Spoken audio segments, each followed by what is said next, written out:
One of my favorite groups of people to observe is the film fans that adamantly swear that they really definitely do not care about the Oscars, but then proceed to complain about what exactly the Oscars got wrong this year. I would be inclined to raise the argument that there are bigger issues with the Academy than simply picking the quote-unquote wrong film, but I recognize that when it comes to celebrating specifically American films, they are an important entity, thus making their selection process also worth talking about. And arguably one of the biggest issues with this process is that the Academy can at times be very predictable and set in their ways. There's an entire popular term, Oscar bait, used to describe movies that seem to intentionally aim towards aesthetics, values, and narratives that the Academy gravitates towards.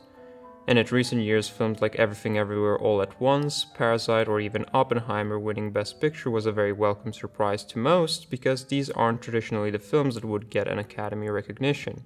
However, the Academy is set in their ways not only in terms of what kind of films it likes, but also the kind that it dislikes. Aside from a few exceptions like Parasite or Everything Everywhere All at Once, foreign films, sci-fi films, and comedies simply never win Best Picture awards, and often don't even get nominated. And the same is also true for horror. Since the Academy's inception, only 6 horror films have ever been nominated for Best Picture, genre debates notwithstanding, and only 1 has ever won, and that film is Silence of the Lambs, which, listen, I've seen how mental people become when the topic of conversation is genre of a certain film, so I won't put any claims out there myself, but let's just say there's an ongoing conversation on whether this film structurally is more of a police procedural. In any case, the point is that horror has been historically underrepresented at the Oscars, and also been a consistent source of public complaints, and yet seemingly nothing changes.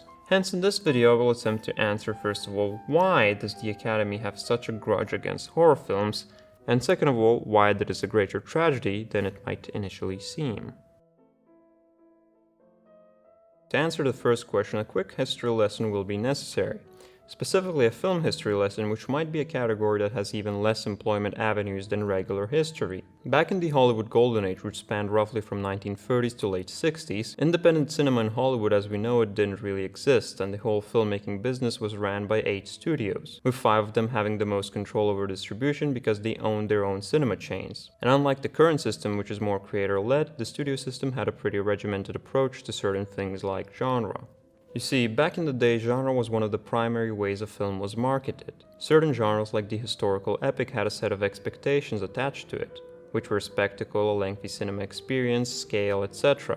And you can see that play out in famous films like Lawrence of Arabia, Ben-Hur, or The Ten Commandments. This was a genre with a very pristine reputation that necessitated and regularly received big budgets, and was often the headliner, meaning that studios would show it alongside some lower budget films to ensure that it helps lift those up too. And it wasn't just the historical epic, there were other genres like the musical, which had a reputation of always pulling its weight and garnering bigger budgets. But just as there were genres that got big budgets, there were also genres that mostly got small budgets, and were seen as deeply unserious. One of my favorite examples of this is sci-fi films, which did exist in the Golden Age period, but they were mostly schlocky B-films or low-budget fodder. The reputation of sci-fi only started to turn after Kubrick made 2001: A Space Odyssey, and then George Lucas followed up with Star Wars, and the penny dropped that sci-fi could actually bring in some serious money and could justify a big investment. On the other hand, horror was a bit more prominent than sci-fi, but only in the sense that the films were profitable for a time. One of the studios, Universal, had a whole mini monster film era where they made such films as 1931 Dracula, 1931 Frankenstein, 1933 Invisible Man, and others. But these weren't exactly high-budget films, nor films that were taken very seriously. Other companies also dabbled in monster films, like RKO's Jacques Tourneur directed films such as I Walked with a Zombie, but the budgets of those films were even more ridiculously tiny. It didn't matter that the Universal films had directors and cinematographers such as Karl Freund, expats from the German Expressionism movement that had an advanced high-contrast style, or that Turner put some real complexity into his films. They were cheap and seen as something second-rate, fantasy that was intrinsically less artistic than, say, the musical. And by the 1950s, Hollywood horror was altogether outshone by Hammer Horror, a company from the UK who realized that the Hays Code restrictions on showing violence were a tad extreme and capitalized on what Hollywood couldn't show on screen: blood. Much like sci-fi, the genre enjoyed a new Hollywood revival at the hands of William Friedkin's The Exorcist, which also proved that the genre can make money in Hollywood and established a more realism-based approach, as opposed to the very gothic, fantastical style of the early monster films. But although the studio heads now knew that horror could make money, some of the big successes that followed, such as Halloween, were still low-budget projects, and the genre never really shook its reputation as something second-rate. Even as films such as Jaws and Alien broke records and raked in critical acclaim, the genre was relegated to just being cheap thrills when it came to the award season. Which brings me back to the current day. I would argue that a common argument people use as to why horror films deserve more praise is a little exceptionalist, which might not be a word, but I'll proceed as though it is. The issue is that pointing out extremely well done horror films like The Lighthouse, like Midsommar, like Alien, like Halloween, is that these are the best films that the genre can offer. It is true that they deserve more recognition and awards, but the point I'm trying to raise is that horror genre as a whole has outlived this reputation. And I'm saying that while being well aware that like 5 of the worst films you've ever seen are all horror films that came out in the past 12 months. The genre will always have shitters, but that's true for every genre. What isn't true for every genre though is that horror carries quite unique intrinsic cultural value. One field of film theory that has been seeing a big resurgence in recent years is monster theory.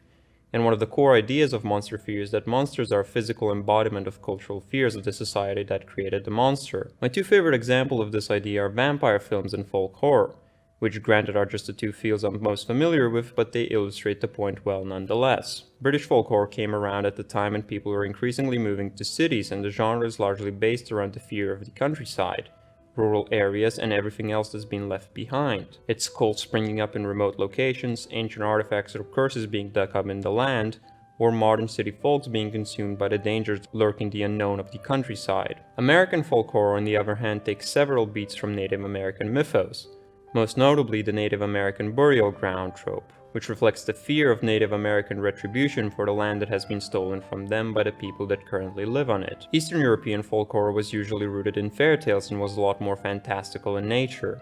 These stories were a lot more rooted in the fear of cultural extinction at the hands of the Soviet Union, and thus the stories drew from the country's own mythology. Japanese folk horror, on the other hand, largely deals with ghost stories, specifically female vengeful spirits who have been wronged in life and now return to seek vengeance in the afterlife, which reflects the fear of autonomous women who lash out and break tradition. On the other hand, Dracula from the Dracula book is a monster that is an embodiment of Victorian-era fears. Specifically, it is a cultural other, an alluring man from supposedly primitive Eastern Europe, represents the threat of reverse colonization, a foreigner who invades the Brits for a change and threatens to not only take their lands, but their women. And a similar idea permeates the early vampire films such as the aforementioned 1931 Dracula, where a modern man contracts vampirism and brings the vampire back to the so-called modern society, where it threatens to spread and take over.